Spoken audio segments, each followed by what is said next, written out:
Good morning. पिछले video में हम प्राचीन भारतीय इतिहास के स्रोत विषय का अध्ययन कर रहे थे, जिसको आज हम साहित्यिक स्रोत से कंटिन्यू करेंगे। साहित्यिक स्रोत दो प्रकार के होते हैं, धार्मिक साहित्य और लौकिक साहित्य। धार्मिक साहित्य में ब्राह्मणेतर साहित्य शामिल है। ब्राह्मण साहित्य में वेद, उपनिषद, महाकाव्य, पुराण, स्मृति ग्रंथ आते हैं। वहीं ब्राह्मणेतर साहित्य के अंतर्गत बौद्ध साहित्य और जैन साहित्य को समाहित किया गया है।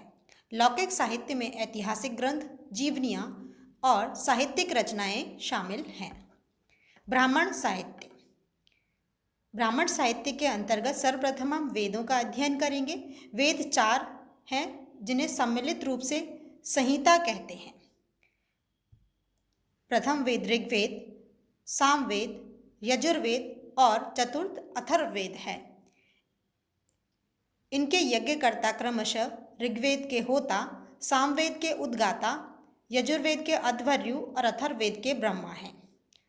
ऋग्वेद के अंतर्गत देवताओं को यज्ञ में बुलाना और ऋचाओं का पाठ करते हुए देवों की स्तुति करना। सामवेद के अंतर्गत ऋचाओं का सस्वर गायन किया जाता है।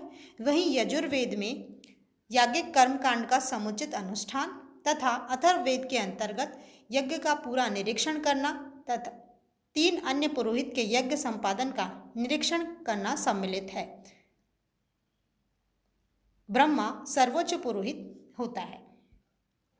वेदों की संख्या 4 है। श्रवण परंपरा में सुरक्षित होने के कारण वेदों को श्रुति भी कहा जाता है। ऋग्वेद में कुल 10 मंडल व 1028 सूक्त हैं। इनमें 1017 सूक्त व 11 बालकुल्य सूक्त सम्मिलित हैं, जो कि हस्तलिखित प्रतियों में परिशिष्ट के रूप में है। बालकुल्य सूक्त 8वें मंडल में है। ऋग का शाब्दिक अर्थ होता है छंदों और चरणों से युक्त मंत्र। ऋग्वेद की रचना 1500 ईस्वी पूर्व से 1000 ईस्वी पूर्व के बीच की मानी जाती है। ऋग्वेद का पहला व 10वां मंडल सबसे बाद में जोड़ा गया है। ऋग्वेद की 5 शाखाएं शाकल, वास्कल, अश्वलयन, संखायन तथा मांडुक्य हैं। इनमें से वर्तमान में शाकल संहिता ही उपलब्ध है। ऋग्वेद के शाकल पाठ में कुल 1017 सूक्त हैं।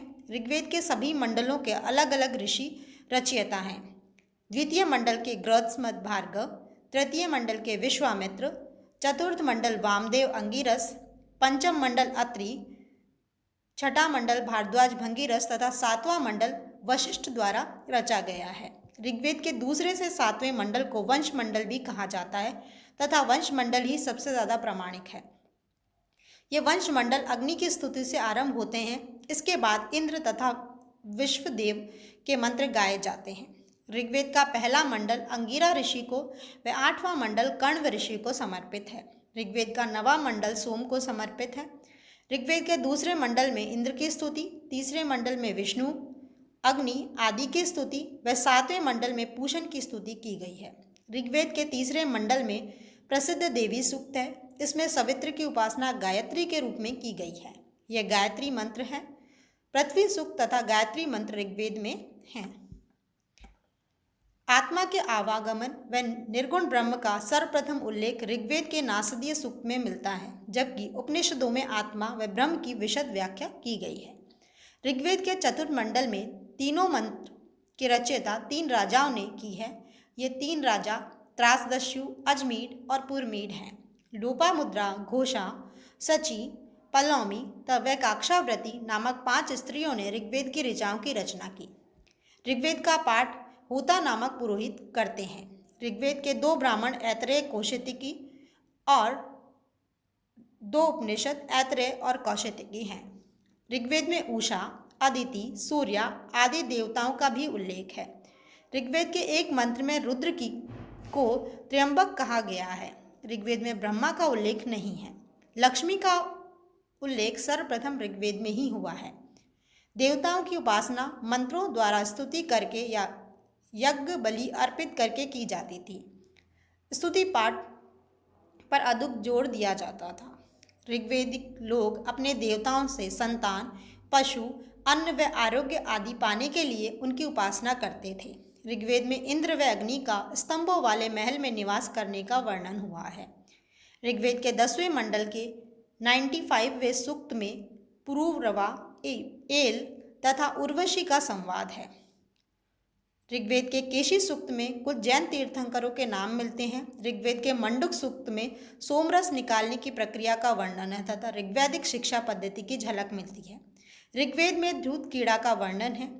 ऋग्वेद के 2 छंदों में 4 समुद्रों का उल्लेख है। ये हैं अपर, पूर्ण, सरस्वत और शरण्यावत। सामवेद। साम का शाब्दिक अर्थ है गान। इसके 75 सूक्तों को छोड़कर शेष सभी ऋग्वेद से लिए गए हैं। यह सूक्त गाने योग्य हैं। सामवेद भारतीय संगीत शास्त्र पर प्राचीनतम पुस्तक है। इसे भारतीय संगीत का जनक माना जाता है। सामवेद के 3 पाठ हैं। गुजरात की कौथुम संहिता, कर्नाटक की जैमिनीय संहिता, महाराष्ट्र की रामायणीय संहिता।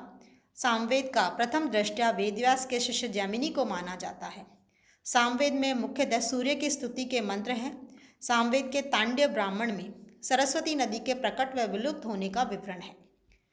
यजुर्वेद। यजुर्वेद गद्य व पद्य दोनों में लिखा गया है। यह कर्मकांड प्रधान था। इसमें यज्ञ संबंधी सूक्तों का संग्रह है।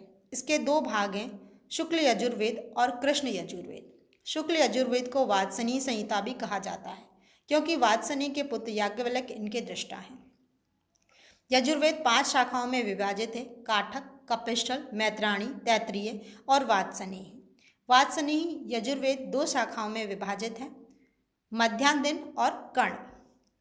प्रथम 4 कृष्ण यजुर्वेद से तथा वात्सनीय संहिता शुक्ल यजुर्वेद से संबंधित है।